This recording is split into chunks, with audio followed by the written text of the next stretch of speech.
Dostlar salam. Bugün sizə Dövlət İmtahan Mərkəzi tərəfindən keçirilən bakalavriat səviyyəsi üzrə ixtisas seçimini necə edə bilərik, bunu göstərəcəm.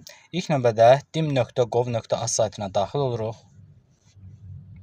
Daha sonra açılan pəncərədə bakalavriat ixtisas seçimi 12-19 avqust bunu seçirik.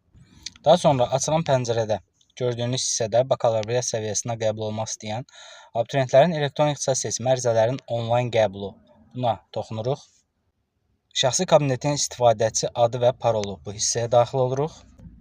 İstifadəçi adı hissəsinə şəxsiyyət vəsiqənizdə olan FIN kodu əlavə edirik.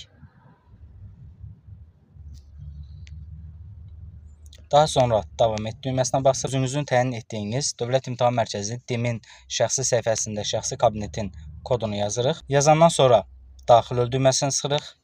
Bu hissəyə özünüz şifrə təyin edirsiniz. Növbəti düyməsini basırıq. Açılan hissədə gördüyünüz kimi artıq ixtisasları seçə bilərsiniz.